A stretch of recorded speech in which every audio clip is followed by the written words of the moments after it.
باللہ من الشیطان الرجیم بسم اللہ الرحمن الرحیم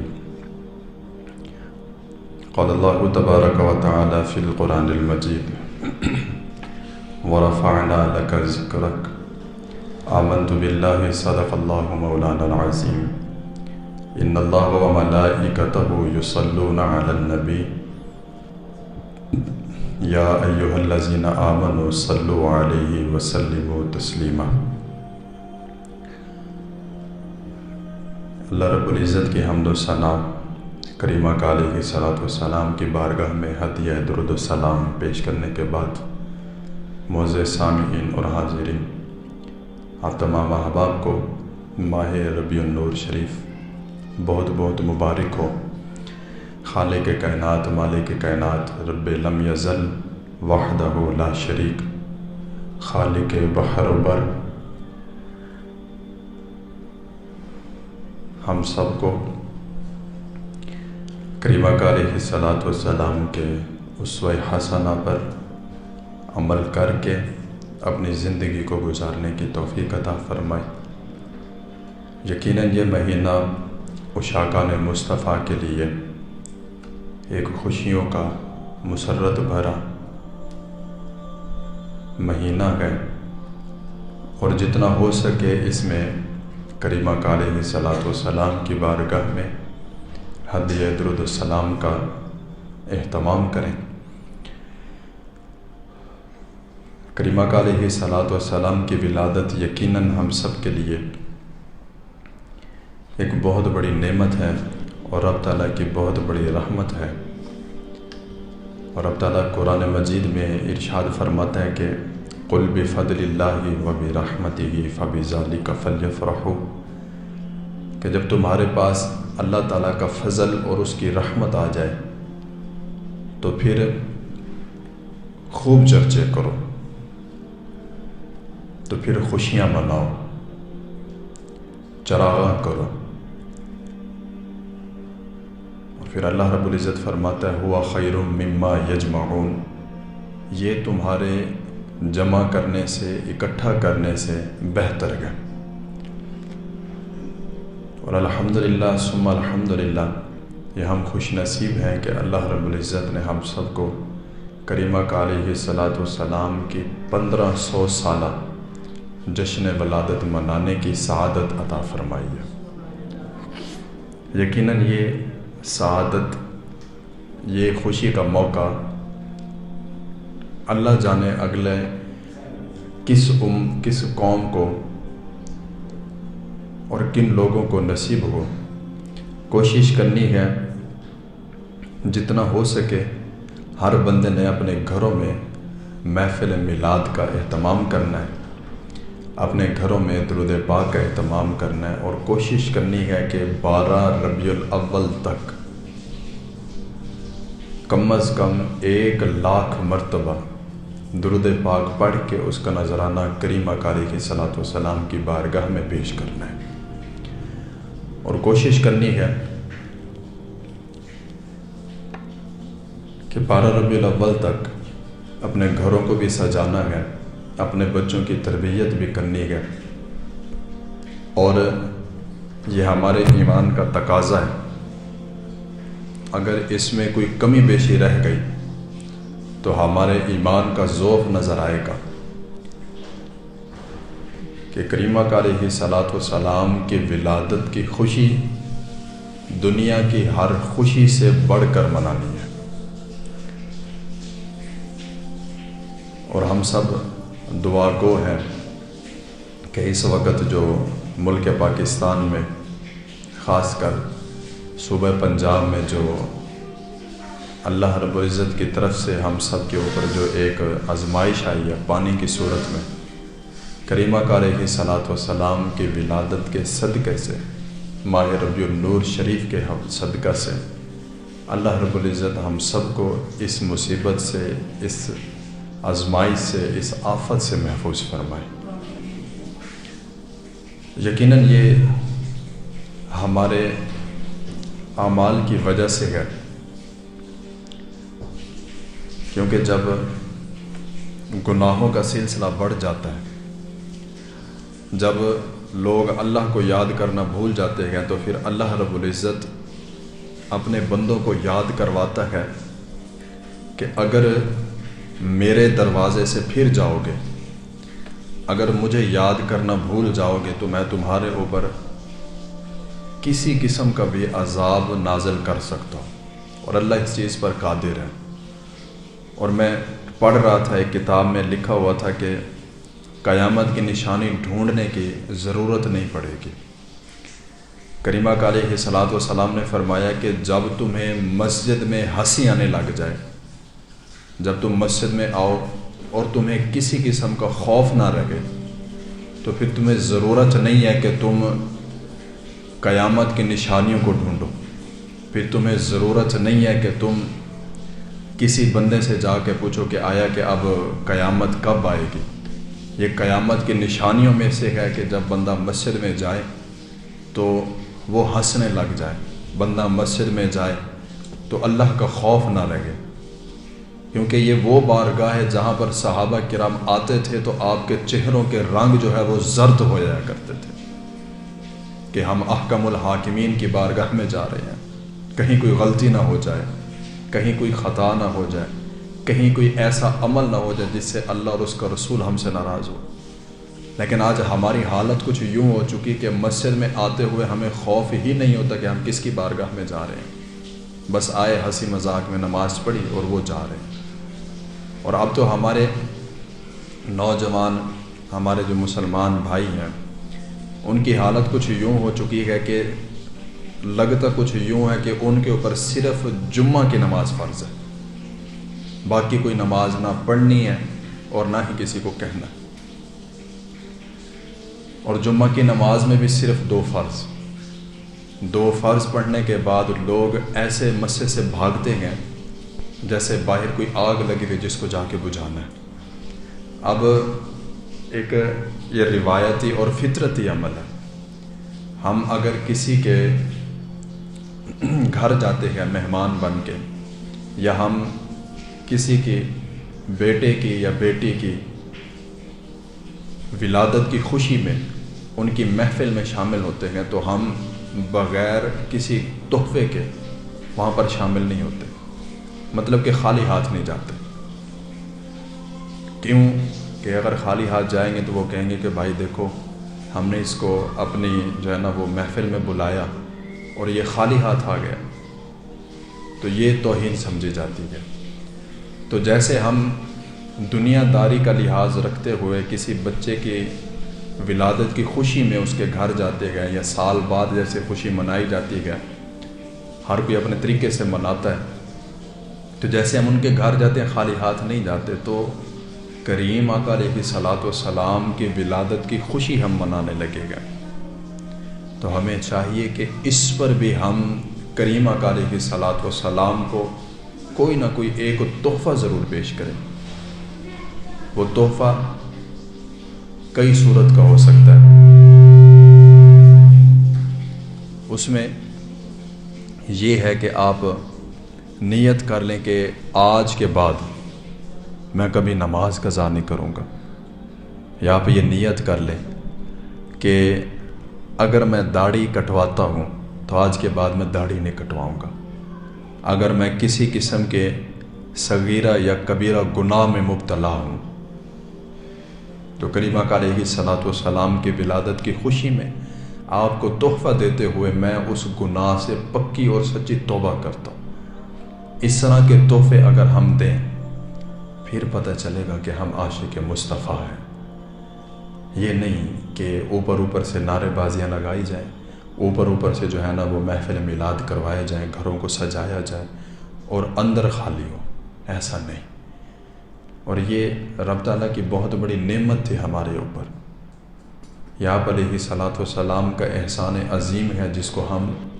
فراموش نہیں کر سکتے۔ اگر حضور پاک علیہ الصلوۃ والسلام کی ذات ہمارے درمیان نہ آتی،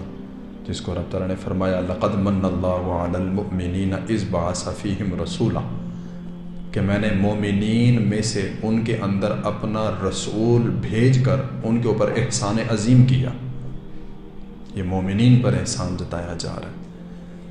تو اگر کریمہ کا علیہ صلاۃ وسلام کی ذات ہمارے درمیان جلوہ فرما نہ ہوتی، آپ کو مبعوث نہ کیا جاتا، تو شاید ہو سکتا ہے کہ آج ہم کسی پتھر کو پوج رہے ہوتے، ہو سکتا ہے آج ہم آگ کو پوج رہے ہوتے، دیوار کو پوج رہے ہوتے، بچھڑے کو پوج رہے ہوتے۔ یہ سب کچھ کس نے ہمیں دیا؟ کریم آقا علیہ صلاۃ والسلام کی ذات بابرکات نے دیا۔ رب کی پہچان دی تو کریم آقا علیہ صلاۃ والسلام کی ذات نے دی، اور یہ اس کا احسان عظیم ہے، یہ رب تعالیٰ کا احسان عظیم ہے کہ رب تعالیٰ نے فرمایا کہ اے میرے محبوب، تمہاری امت کو میں اتنا اعزاز بخشوں گا کہ پہلی امتیں گناہ کرتی ہیں نا، تو ان کے دروازوں پر، ان کے ماتھے پر ان کا کیا ہوا گناہ جو ہے نا وہ لکھ دیا جاتا ہے، لیکن تمہاری امت کو میں یہ اعزاز بخشوں گا، وہ چاہے جس قسم کے گناہ میں مبتلا رہے گی، میں کبھی اس کا گناہ جو ہے نا لوگوں کے سامنے ظاہر نہیں کروں گا۔ اب مجھے بات کرتے ہوئے جو ہے وہ رونا آتا ہے، مجھے بات کرتے ہوئے دکھ ہوتا ہے، افسوس ہوتا ہے کہ ہم کیسے مسلمان رہ گئے کہ آج ہماری مسجدیں ویران ہیں، آج رب تعالیٰ کے گھر جو ہیں وہ آواز دے دے کر لوگوں کو پکار پکار کر کہتے گئے کہ لوگوں حی علی الفلاح، کہ نیکی کا راستہ جو ہے وہ رب تعالیٰ کے دروازے سے ملنا ہے۔ ہر روز یہ آواز لگتی ہے حی علی الصلاح، آؤ نماز کی طرف، ہم نہیں جاتے۔ آج یہ جو مصیبت ہمارے اوپر ٹوٹی ہے یہ ہمارے اپنے عمل کی وجہ سے ہے۔ حضرت موسیٰ علیہ صلاۃ والسلام کی قوم، آپ کے اوپر پانی بند ہو گیا، قحط، بھوک، زمینیں بنجر ہو گئی، جانور پیاس کی وجہ سے، بھوک کی وجہ سے سوکھ گئے، دودھ خشک ہو گیا، سبزیاں ختم ہو گئیں، مطلب کہ اتنا قحط سالی پڑی کہ بھوک کی وجہ سے لوگ مرنے لگ گئے۔ تو سارے لوگ اکٹھے ہوئے، حضرت موسیٰ علیہ السلام کی بارگاہ میں گئے، جا کر عرض کی کہ اے رب کے کریم، آپ اللہ تعالیٰ سے ہم کلام ہوتے گئے، حالت بڑی خراب ہے، قحط سالی اتنا زیادہ ہو گیا کہ زمینیں بنجر ہو گئی، قحط سالی اتنا زیادہ ہے کہ جانور بھوک کی وجہ سے سوکھ رہے ہیں، مر رہے ہیں، مہربانی کیجیے، آپ رب تعالیٰ کی بارگاہ میں دعا کیجیے کہ اللہ رب العزت ہمارے اوپر رحم فرمائے، اللہ رب العزت ہمارے اوپر سے اس عذاب کو اب ختم کر دے، ہمارے اندر اب اور ہمت نہیں ہے اس کو برداشت کرنے کی۔ تو حضرت موسیٰ علیہ السلام اپنی قوم کو لے کر ایک کھلے میدان میں گئے، وہاں پہ جا کے نماز ادا کی، نماز ادا کرنے کے بعد ہاتھ اٹھائے، عرض کی کہ باری تعالیٰ، ہم اس قابل نہیں کہ تیری آزمائش کو برداشت کر سکے، ہم کمزور ہیں، تو طاقتور ہے، ہم تیرے گنہگار بندے گئے لیکن تو رحمان ہے، باری تعالیٰ رحم فرما۔ دعا ہو رہی ہے، جیسے آج اگر بارشیں زیادہ ہو جائیں تو دعائیں کروائی جاتی ہے، بارش نہ ہو تو دعا کروائی جاتی ہے۔ اب جیسے یہ دریاؤں کے اندر پانی کی طغیانی ہے، کئی جگہوں پر جو ہے نا وہ دعائیں کروائی جا رہی ہیں، اذانیں دی جا رہی ہیں، نماز ادا کی جا رہی ہے، توبہ استغفار کی محفلوں کو سجایا جا رہا ہے۔ تو آپ نے بھی سب کو اکٹھا کیا، ہاتھ اٹھائے دعا کے لیے، آواز آئی کہ موسیٰ، تیرے اس پورے مجمع میں ایک بندہ، زیادہ نہیں، کتنا؟ ایک بندہ ایسا ہے جس نے 40 سال ہو گئے ہمیں ناراض کر رکھا ہے، 40 سال سے ہمارے حکم کی نافرمانی کر رہا ہے، 40 سال ہو گئے وہ ایک مرتبہ بھی ہمارے دروازے پہ نہیں آیا، 40 سال اس کو گزر گئے گناہوں کی زندگی گزارتے ہو، 40 سال اس کو گزر گئے ایک بھی سجدہ نہیں کیا، 40 سال ہو گئے اس نے کبھی ہمارے کلام کی تلاوت ہی نہیں کی، 40 سال گزر گئے اس انسان کو، آج تک آ کے اس نے ہم سے معافی نہیں مانگی۔ اس ایک بندے کی نحوست کی وجہ سے یہ پوری قوم پر عذاب آیا، ایک بندے کی نحوست۔ اب حضرت موسیٰ علیہ السلام کی قوم میں ایک بندہ اور اس کی نحوست کی وجہ سے رب تعالیٰ نے پوری قوم پر عذاب نازل کر دیا۔ تو میں صرف آپ لوگوں سے یہ پوچھتا ہوں کہ جہاں پر محلے کے محلے بے نمازیوں سے بھرے پڑے ہوں، پھر وہاں پر کیا حالت ہوگی؟ یہی حالت ہوگی جو اب ہو رہی ہے۔ اب ہم روئیں نہیں، اب ہم چلائیں نہیں، اب ہم ادھر ادھر نہ جائیں، اب ہم لوگوں کو دعائیں نہ دیں یا حکومت کو نہ یہ باتیں کریں کہ یہ ہو گیا وہ ہو گیا۔ ہم خود کو دیکھیں کہ ہم نے اپنے ساتھ کیا کیا۔ ہم خود کو دیکھیں کہ ہم نے کتنی بار رب تعالیٰ کی بارگاہ میں آ کر سر سجدے میں رکھ کر توبہ کر کے رب تعالیٰ کو راضی کیا ہو، یا کتنی بار دن میں ہم نے رب تعالیٰ کو یاد کیا، یا دن میں 5 مرتبہ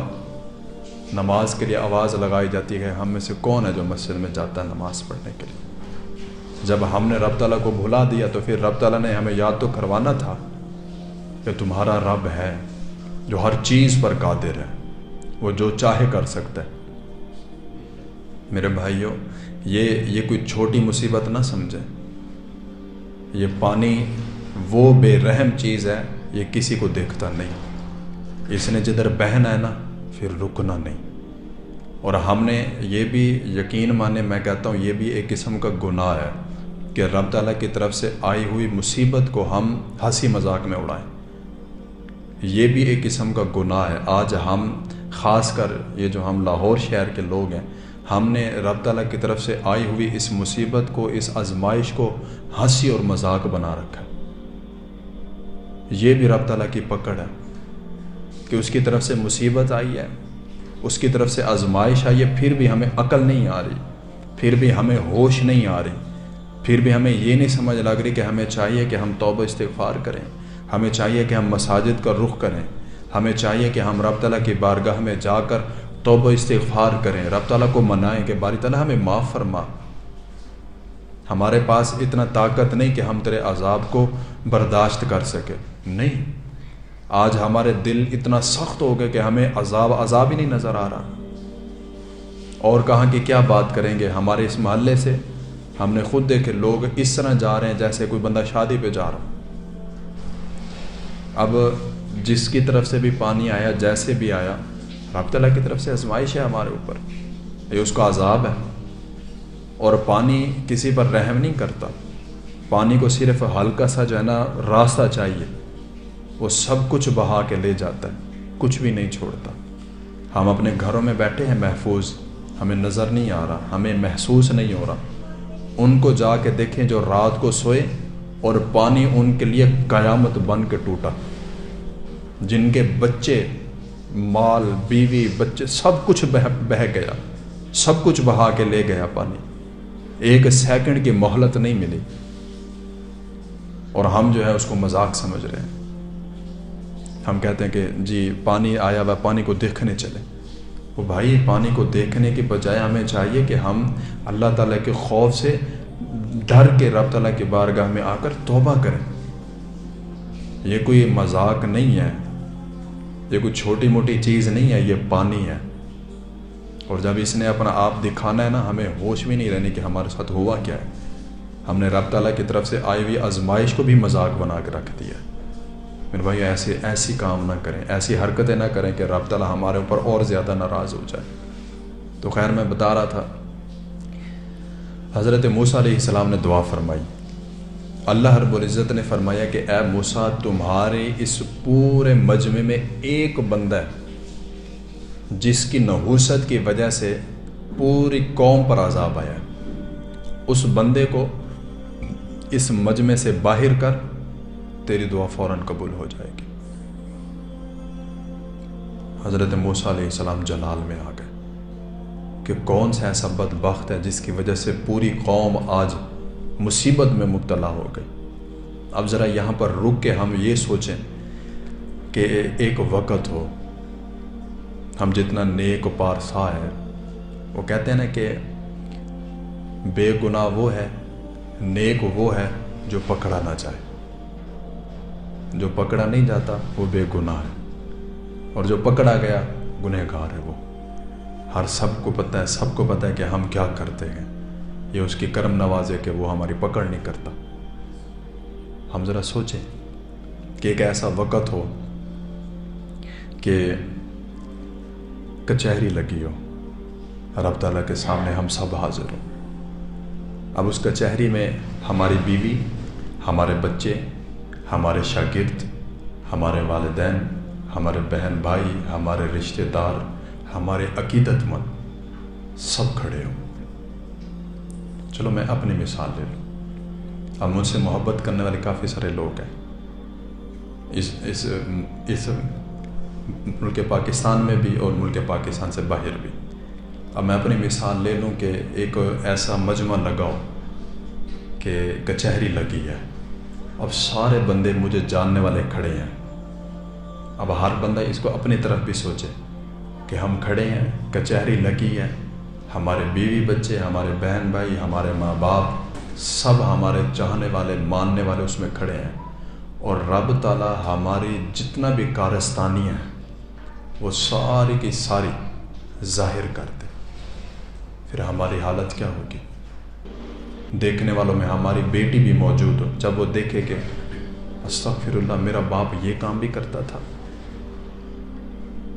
یا دیکھنے والوں میں بیوی یہ کہے کہ استغفر اللہ میرا شوہر یہ کام کرتا تھا، کہ معاذ اللہ میرا شوہر اپنی والدہ کے ساتھ زنا کرتا تھا، سود خوری، حرام کھاتا تھا، لوگوں کا حق کھاتا تھا۔ نہیں سن رکھا ہم نے کتنی دفعہ یہ بیان کیا جاتا ہے کہ سود کھانے والا ایسا ہے جس نے 70 مرتبہ اپنی والدہ سے زنا کیا۔ کتنا بندے ہیں جو سود سے بچ رہے ہیں؟ کوئی بھی نہیں بچتا، بس پیسے آ جائیں۔ تو وہ بھی بندہ ایسے پریشان ہوا، بہت پریشان ہوا، اور رب تعالیٰ کی بارگاہ میں عرض کی کہ باری تعالیٰ مجھے پتہ ہے کہ گنہگار میں ہوں۔ اس کو پتہ چل گیا کہ میری وجہ سے ہی پوری قوم پر عذاب آیا ہے، ایک اعلان ہوا، دوسرا ہوا، تیسرا ہوا، اب اس کو پتہ چل گیا کہ میں ہی ہوں۔ اب اس نے اپنے آپ کو اس مجمع سے باہر نہیں نکالا، ادھر ہی کھڑا رہا، کھڑے ہو کے نا اپنے آپ کو چھپا لیا،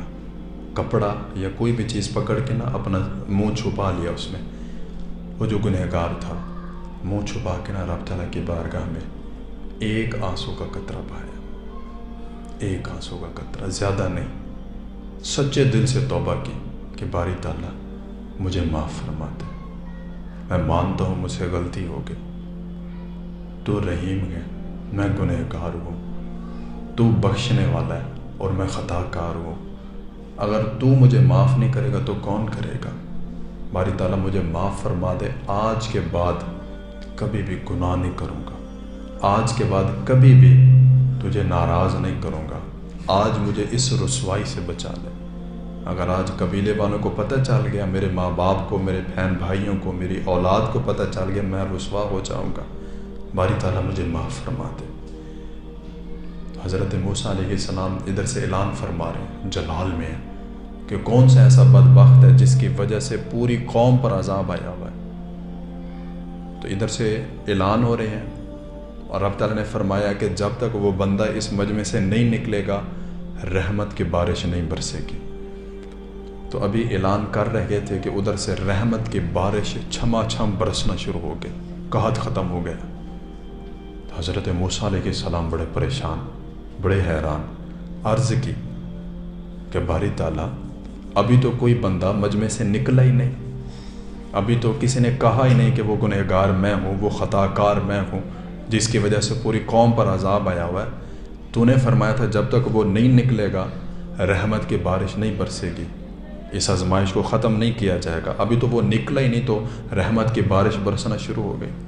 تو پھر رب تعالیٰ نے فرمایا کہ اے میرے کلیم، اب اس بندے نے ہم سے صلح کر لی ہے، اب اس بندے نے ہم سے دوستی کر لی ہے، محبت کر لی ہے، اب وہ ہماری بارگاہ میں آ گیا، معافی مانگ لی ہے، سر جھکا لی ہے، اب وہ ہمارا دوست بن گیا، اب وہ ہمارا قریبی بن گیا۔ تو پھر حضرت موسیٰ علیہ السلام نے عرض کی کہ باری تعالیٰ وہ کون خوش نصیب ہے کہ ایک لمحے میں تیرا دوست بن گیا، جس کو تو نے ایک لمحے میں اپنا اتنا قرب عطا فرما دیا۔ تو اللہ رب العزت نے فرمایا کہ اے موسیٰ میں ہر چیز جانتا ہوں، انہ علیم بذات الصدور، زمین و آسمان میں جو کچھ بھی ہے، پوشیدہ ہے، ظاہر ہے، سب کچھ میں جانتا ہوں۔ کون کیا کر رہا ہے، کون کیا نہیں کر رہا، سب میں جانتا ہوں۔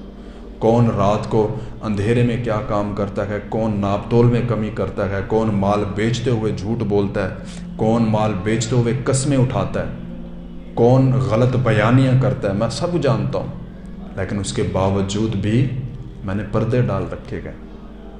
تو میرے بھائیوں، آج ہمارے اوپر رب تعالیٰ نے پردے ڈال رکھے گئے۔ یہ ہمارا نہیں،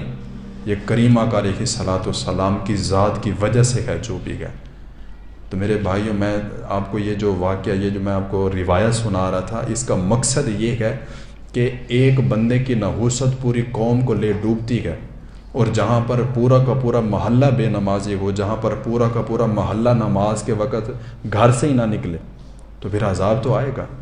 پھر چیخنا نہیں چاہیے، پھر چلانا نہیں چاہیے، پھر برداشت کرنا چاہیے۔ میرے بھائیوں، اس کو مذاق نہ سمجھیں، اس کو شغل میلہ نہ بنائیں۔ رب تعالیٰ کی بارگاہ میں آ کر توبہ کریں، جھک جائیں، معافی مانگیں اور اپنے آپ کو بدلیں۔ اب ربیع الاول کا مہینہ ہے، تحفہ دیں، کچھ نماز کا تحفہ دیں، داڑھی رکھنے کا تحفہ دیں، سر پہ کچھ رکھنے کا تحفہ دیں، درود پاک پڑھ کے تحفہ دیں۔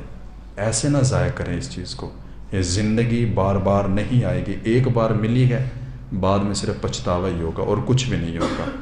اللہ رب العزت ہم سب کو اس آفت سے، اس مصیبت سے چھٹکارا عطا فرمائے۔ اللہ رب العزت ہمارے گناہوں کو معاف فرمائے، آمین۔ وما علیہ الا البلاغ المبین۔